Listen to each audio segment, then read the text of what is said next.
Mbote bandeko balandia J'aime Pro TV, ndé tolobara toujours avec J'aime Pro TV une longueur d'avance. Toye bon na numéro ya Sika na émission na bino bolandaka question sur l'entrepreneuriat. Lelo nazanga mokote bon mesano naza bon na invité nanga sur le plateau Monsieur Sarkozy Mbiye, yazali l'avocat les défenseur de tous les entrepreneurs du Congo. Et Sarkozy Mbiye, bonjour. Bonjour papa français. Encore deux assunes c'est moi encore une fois na émission na biso ba impression d'abord par rapport à notre émission par rapport à Bandeko sur la biso. Donc ce que je peux dire, merci encore de m'avoir invité dans les qualités sur l'émission enfin que tu développé sur l'entrepreneuriat. Nayoka ki ba suggestion ya ba te belé par rapport à appel tout ça. À mon émission moi vraiment suivi donc ba te belé bazo benga manager nga episinga ki ba question ezaki belé donc singala vraiment nazo malisusu pour répondre à ma question là-bas. Et sans plus tarder, tout ça déjà bon la souka yambula, je sais pas si elle devait déjà présenter avant que toi t'amènes directement na si j'ai na biso ya lelo parce que ma question est vraiment ébélée. Bon, on est tout le monde kaka batu bazanga raté, to botamina batu. Bato souhaiter ba meilleur vie bazanga raté. Donc je vais souhaiter le meilleur vie na famille nangai, ma femme et puis mon enfant, mon fils, Miracle Mbiye. Donc je te salue, ton père t'aime beaucoup, à joyeux Noël déjà. Et à tout mon entourage, mes amis, Gabi, Mathias, donc tout le monde, Nathalie Komboté, Hippolyte, Girès, donc il y en a beaucoup, Olivier, donc je ne sais pas si je vais commencer à citer tout le monde. D'accord, merci, le temps nous fait défaut. Ok, tu as entamé directement dans la vue mission Nabiso. La première des questions, c'est à Koyeba, mais c'est Mbiye. Tout d'abord, question sur l'entrepreneuriat. Un peu comprendre le concept, il y a titre, on a concept de l'émission, question sur l'entrepreneuriat. C'est quoi? Si on peut encore se répéter pour que répétition de la caméra, il y a science pour que quand vraiment très bien. Nini Zali, bit émission, concept sur la question sur l'entrepreneuriat, et Nini. En fait, l'idée que j'ai eu à ça là, 15 questions sur l'entrepreneuriat, et ça sur base de quoi? Il y a tant de questions que beaucoup de gens se posent par rapport à l'entrepreneuriat congolais. Donc vous voyez, c'est pas que je suis limité dans le Congo, je suis congolais, c'est pour cela que nous la cannabis. La charité bien ordonnée. Oui, commence par soi-même. Donc on est en train de parler sur le question de l'entrepreneuriat. Pourquoi? Ce que tu as dit bien dans le cannabis, entrepreneuriat, et ça point pour dire plus étranger. De mingi, ça là, mingi sur l'entrepreneuriat, la plupart ce sont des étrangers, des bazoya pour s'investir. Biso moko, et ça et logo oyo to raisonnaka. Nasuka après nyonso si biso toza plus que raisonner staff nazo mona gende tchétché na gende kapela nous raisonner ba boîte nous raisonner na somba mutuka $120 000 nous raisonner ba biloko moko boye za ba futilité mais oeza base oe simbara mboka oe salaka ki économie ya mboka ezala élevé et ça pour objet qui paraté dès on a jugé bon avec l'équipe on a dit non c'est mieux tous à la émission, toujours le plus sur l'entrepreneuriat, toujours soutenir les jeunes entrepreneurs. Et vous, en tant que défenseur, avocat des entrepreneurs, votre rôle d'abord, c'est quoi? Parce que défenseur, avocat, c'est quoi votre rôle? Parce qu'il y a des entrepreneurs, ils sont ignorants, par exemple, ils battent dans un projet, mais où aller? Vous, en tant que défenseur, il y a des entrepreneurs, rôle n'a eu un. Bon. En fait, le message déjà, je vais lancer dans les jeunes entrepreneurs. Donc, en tant que défendeur, il y a des jeunes entrepreneurs. Pourquoi je dis défenseur et puis je dis avocat? Donc, on est là, donc je suis là pour défendre la loi. Parce qu'il y a un code du travail pour des entrepreneurs ici dans notre pays. Il y a des principes, il y a des choses que les entrepreneurs doivent connaître. Les entrepreneurs doivent respecter aussi. Et notre l'État aussi doivent comprendre ces gens-là, ces jeunes-là. Non, on prend nos $1000, non, on prend nos 500, voire même nos $10. Est-ce que c'est tout le monde d'ailleurs qui a cette culture-là? Oui, c'est ce qu'on est en train de dire. Pour na oyo nanu bazana na culture wana na souci wana ya mboka que musala ezati moi je préfère prendre mes $20 ou peut-être on va vendre na kimbuta pour na kolia komela mais je préfère investir cela pour créer un emploi. Peut-être quand j'investis les $20, je vais engager des Congolais. Déjà na pesi ba Congolais musala. Tout le chômage les okita. L'objectif c'est que quelqu'un a d'abord dans la tête. Les soucis là, ce sont des personnes à qui on doit soutenir. Ce sont des personnes à qui on doit défendre. Ce sont des personnes à qui je dois plaider pour eux. Tant que ça, les cabines, Azu, jeune garçon, peut-être, maintenant, ça, l'autre côté. Maintenant, Balukana, Veni, moi, Bombé, Diamba, tout ça. Atiewana. Atiewana. Apesi Moussala. Donc, veut dire, Moussala a pesi wana, et so longolé pénachou, mais attends, on va gagner moi 100 francs, moi 200. Moutabongo, ça m'a tout faut encourager, ça m'a tout faut orienter, ça m'a tout qui tout va nous l'année déjà, ah, aux autres salités, l'ongwa, hey, taxi bo fout à côté. C'est ça aussi les problèmes. Donc, ça m'a dit l'euro autoyé, pour tout me camper, quand il s'est un jeune entrepreneur, bon, ça l'a découragé, que non, ah, non, banda boye, mais pour les policiers, bah, pour panzabilo, on a donc, parce que, donc, maintenant, on est là pour essayer de défendre ces jeunes-là. Au moment où maman Batou, à une famille peut-être 10 bana, ou à ça même de l'université, à ce que Pondou, à ce que peut-être Matembele, peut-être Mikate, pour la famille, ils allaient bien. Mais au moment où Jean Abisso de l'ordre, où ça censé protéger Bisso. Mais au moment où Babandiko bafoué biloko, c'est vrai. Bazoteka place à ma baie pour na image ya mboka. Bazoteka place où essentialité. Mais loba na ena kimia. Longola ena kimia que te mama moni place au telemi. Ozoteka pour na image ya mboka, pour na beauté ya mboka. Na sima ya gouverneur na biso gentini pour na kine bopeto. Place ozoteka eza place où essentialité. Biso to conseiller yo longola biloko awa kende koteka place telle. Orienté yé. S'il faut aussi parler même des cas, parce que vous êtes l'avocat et le défenseur. Quand on voit l'avocat, on voit des lois et qu'on sort. S'il faut tolober la même makambouya salon, est-ce que c'est une loi? Oh, bah, et comment vraiment la carte, il y a une loi, moko, bah, yebi, que non, faut couper sa bouteille, zara organisation, car il mafia, la bango, baliara, maman, bon.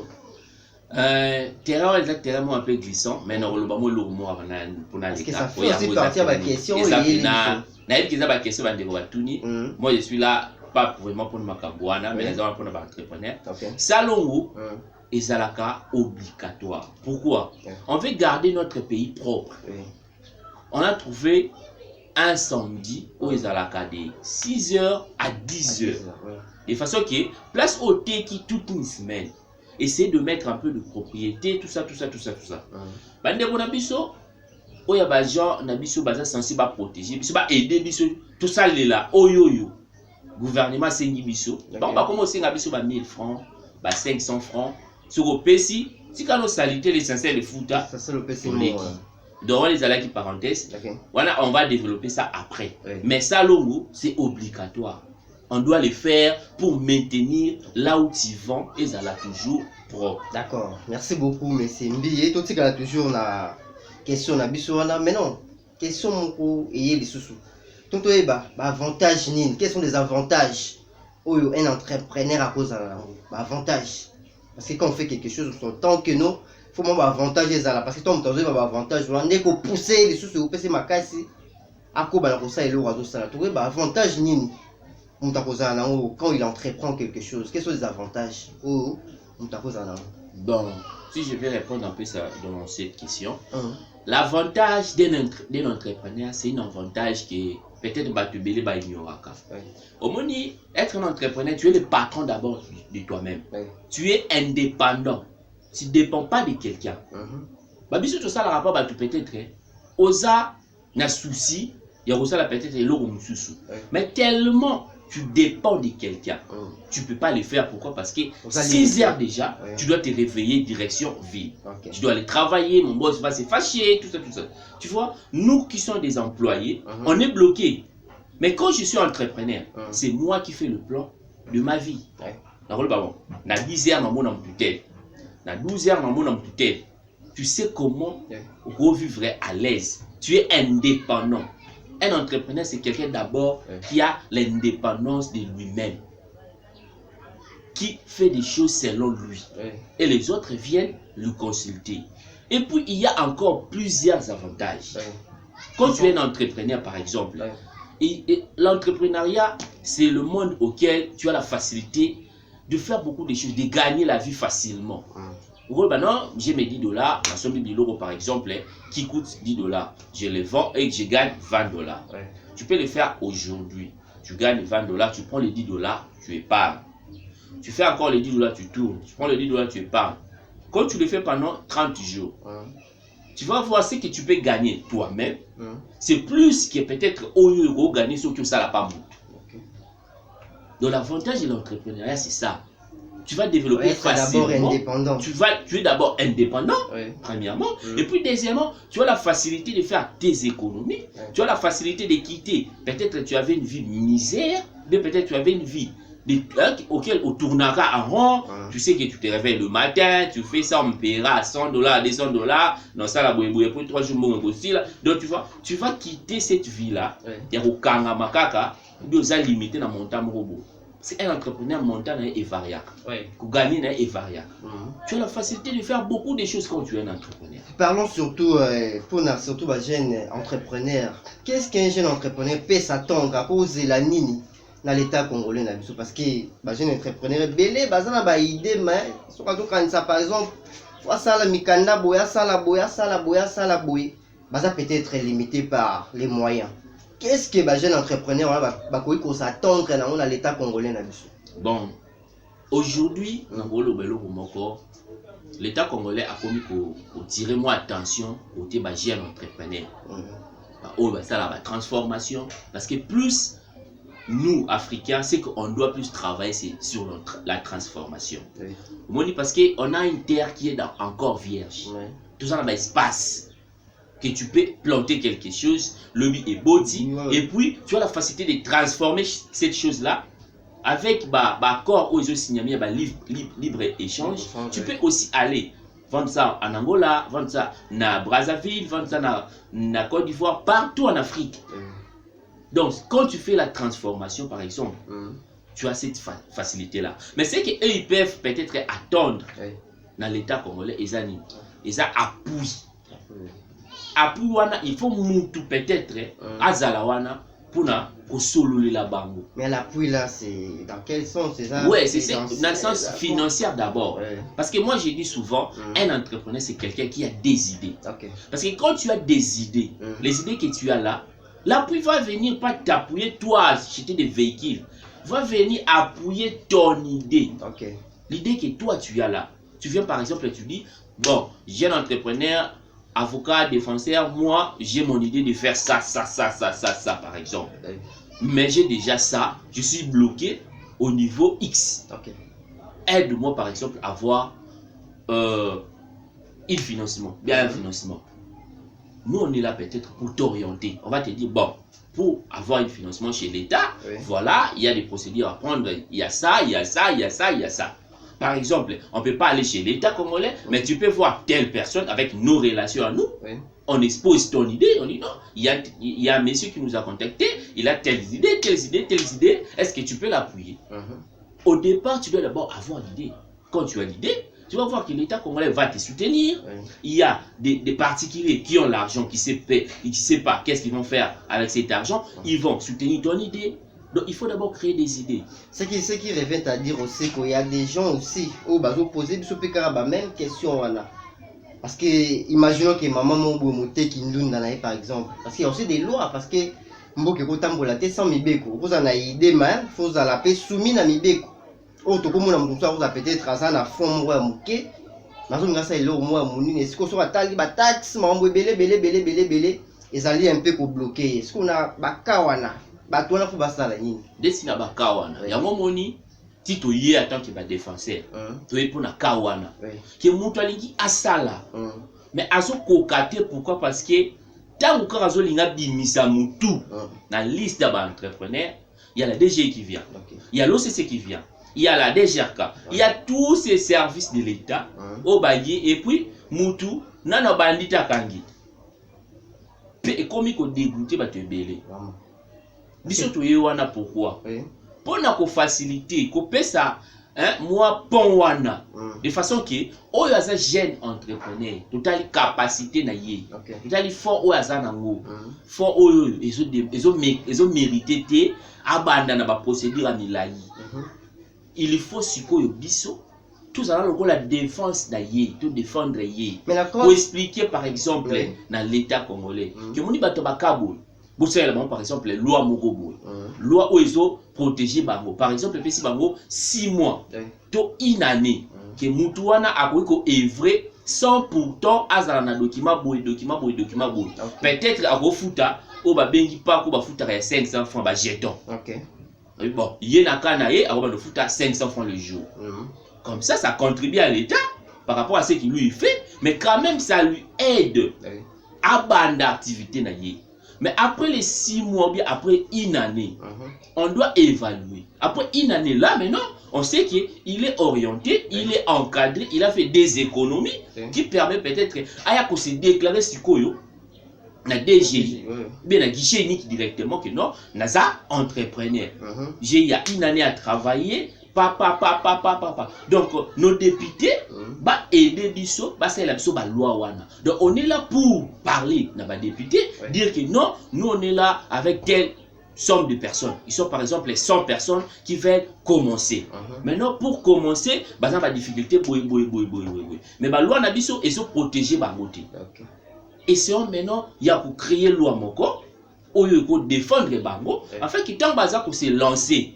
Bas à la protéger, déjà Kangabangote, aussi ça Kangabangote. Bien à Kanabango, par exemple, au basé dans la transformation.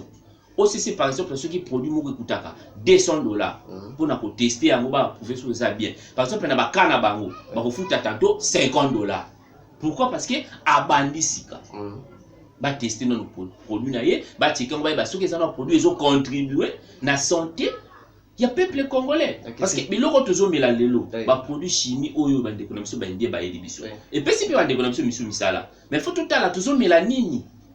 Il y a aussi, ça vous couper, question moi, il y a un peu, téléspectateur, moi, pour ça, qui sont lobby.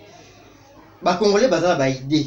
Il y a pour ça la macambo. Mais les expatriés, les étrangers, ils ont des biso, ils ont quand même biloko en détail. Ils ont beau mapper.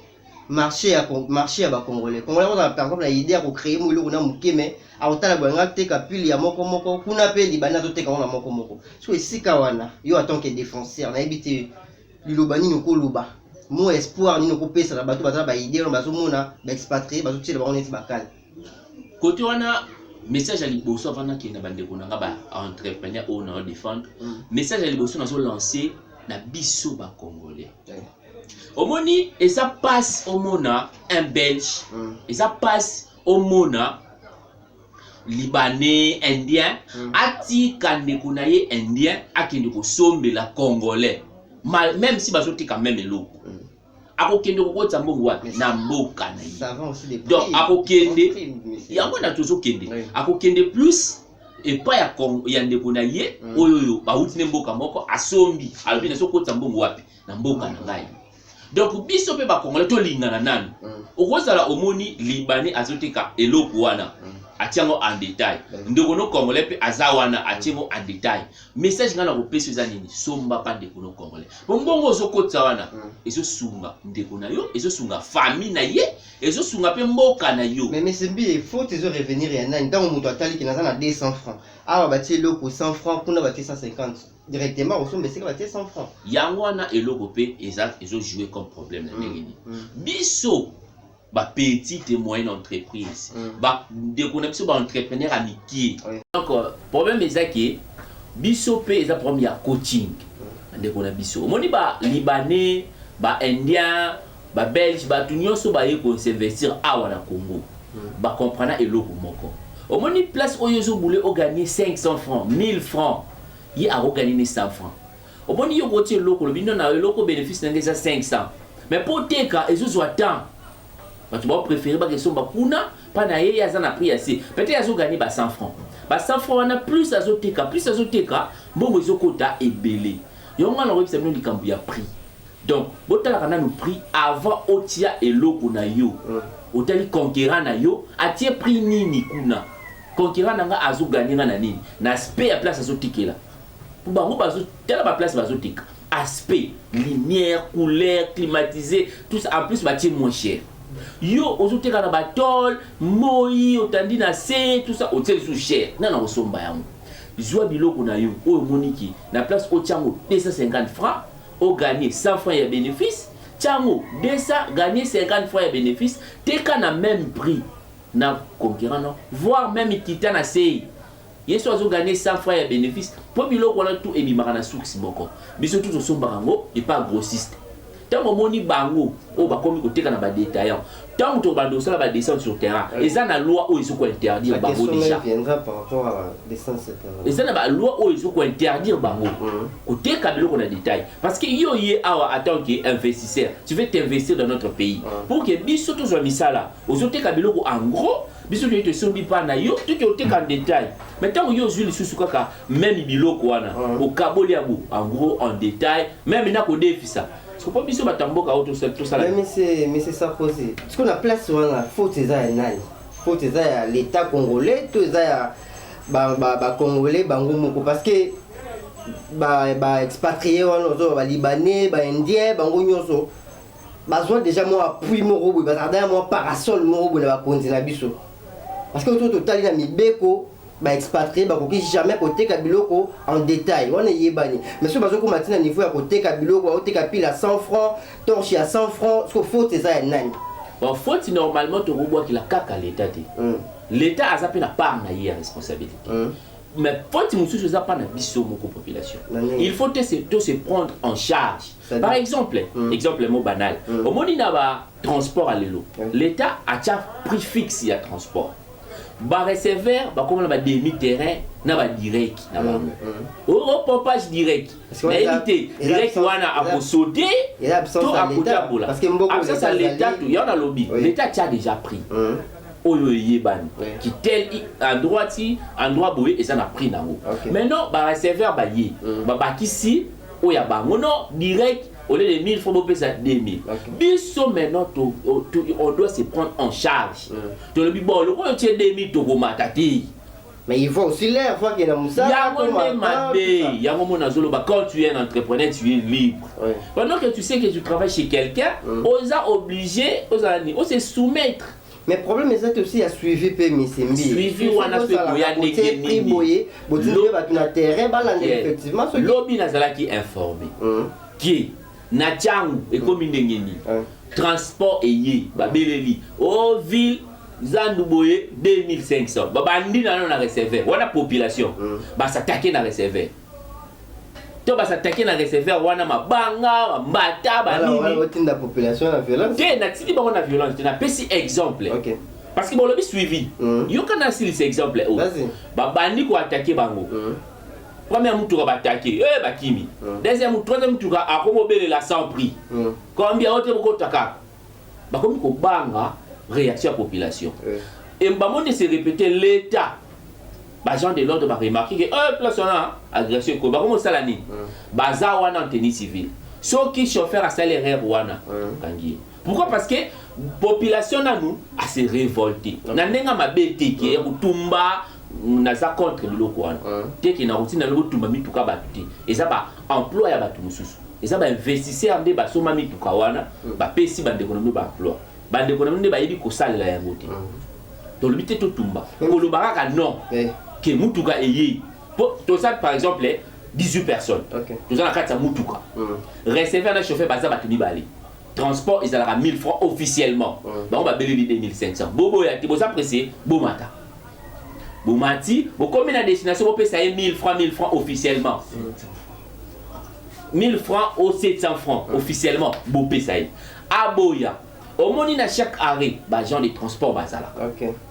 comme ça l'état ko s'en charger na bato mais on demande juste la transco et ça wana lobby na lobby yango évoluons oui na pesi yango en masse bato ba 207 o ba matia ba transport bato ba yas o ba matia ba transport bino bato ba matana 4 mituka na bango boswana ti transport 3500 bo mata bo combinare bo pesi o isa officiellement prix ligne boy ezala combien boyebi yango bo futa mbongo wana so ki ba ni ba sala bino menace 2 personnes contre 18 ou 20 personnes je pense que ba ko la majorité domine ceux qui bo sala ngo 2-3 fois ba ko teyama mais c'est donc yango na entrepreneuriat et to lobela na sujet nini ke tangu bo moniki un libanais azoteka biloko en détail bino boza ba commerçant pembeni wana bo sangana mabe na biso zani ngai congolais yo congolais ye congolais même eloko ngana tiango 2 millions tiango 2500 ya tiango 1500 tozana nuna harmonie wana ti des ordres entre biso parce que wana l'état au moni que l'état a zappé incapable pour l'état à quoi agir mais en termes de prix sans kokata en termes de prix na décider à prix eloko et ça monte qui est moko to l'état n'a pas ça prix à bino bateki bolandi ka prix l'état a payé ça prix officiellement na ba grossiste que biloko le ko ekoti par rapport à ba taxe au fouti par rapport boté ka biloko autant maintenant problème ezoya wapi problème ezoya na biso ba détaillant to lingi to gagner plus tozomona même na biso ba o bazana ba société ya ba transformation ce que tozu par exemple ba produit local ekutaka cher koleka ba produit o ezo utalibanda pendant que ba produit ils ont foutu ba taxe ils ont foutu ça okozwa un produit local awa peut-être jimoko naturel o ba sali awa fruit a biloko tout a c'est vrai tozolo na te ba ninde fruits ça cher et ça la qui j'ai à la cher pour mona mutu wana wa entrepreneur congolais jeune congolais wa za pour entreprendre pour na ba déconner ba congolais azote ka produit wana trop cher maintenant biso petit peuple o tozana on a confort wana ti tout ça peut la société consommer produits ça bio tout ça incapable de consommer tout ça capable de ça tout ça la recours et pas mal d'économie sur Libanais malgré tout ebi ke biloko ba oteka sur ça babi pourquoi parce que ils ont coûté moins cher tantôt Libanais wana et loko wana zo teka wana azo gagner 100 francs mais yo y a la même quantité wana ozo linga na place de gagner 100 francs ozo lingo gagner 1000 francs ozo mona problème ezana nous biso yango to biso to wana pour na te to condamner l'état tu étais pour te condamner les jeunes entrepreneurs. Tu es pour te louer terrain d'attente entre les entrepreneurs, entre l'État congolais. Tu trouves des sujets. Voire même dans la conférence. Tu trouves des lois, dans la député. Pour défendre les jeunes entrepreneurs. Enfin, tu tombes dans l'économie économie en Bokanabiso et qui est emploi dans Bokanabiso. Tu crées avant, expatrié. Baya pour créer les bisous. Mais est-ce qu'il existe rappel à moi commission moro ya commerçant net ou entrepreneur qui avaient que non à chaque façon les Cambozali ba côté le mapé ba sangani pe ba comité na ba continent biso ya mboka. Bon pour l'instant na ko marché ba monter officiellement na yebia monter. Ce qui est zalaka ezabia mais yebaniti. Yango biso tozu initiative wana. O ya moni za jeune entrepreneur na ndako. Oh, c'est noté comme Matembele. Et là, aux en affaires na yo transformation. Et là, aux en société na yo mais au lobby non, ngana zana nous jeunes entrepreneurs. Non na komi Vodacom té pour na terre pour baza ba sota minene. Non na komba brasserie minene té. Na zana nous jeunes entrepreneurs, tout ça na zo bunda. Nous on est là pour vous.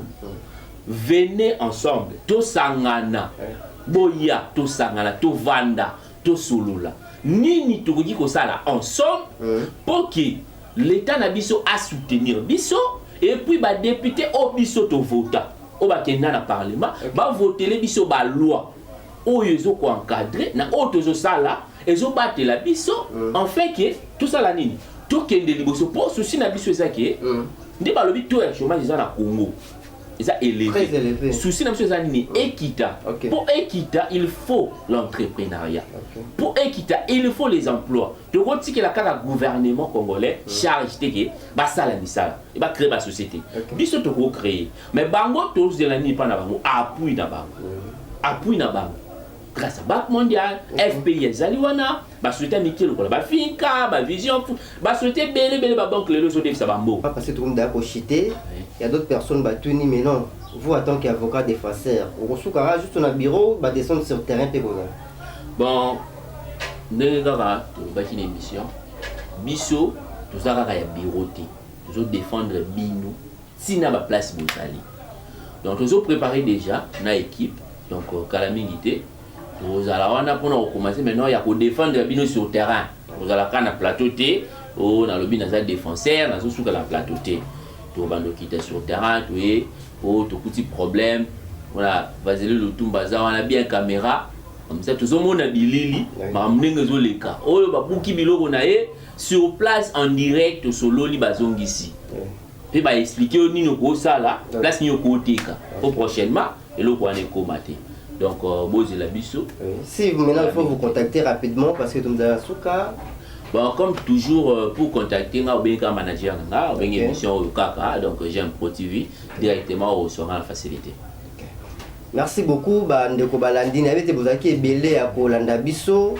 Bongo biso to komi na souka to pesa bino wa meilleur parce que to komi déjà na souka ya mbula to pesa ba meilleur bongo na réalisateur Vasily Lutumba et longona madame Gracia to pesa bongo mbotena. Bande connu sur Balandaka biso de partout vraiment vous êtes très nombreux d'être le toujours pour s'abonner massivement surtout la chaîne na biso J'aime Pro TV tout cas to pesi bino vraiment bambote belé na né bozaki belé ya kolanda biso bo continuer toujours na ko s'abonner na pesi pe bongo mais c'est ça poser maloba so za na moi ba remerciement ko pesa rapidement pour tout chiter. Bon, je remercie toujours donc en premier lieu la personne qui a écrit d'abord à ma vision. Oui.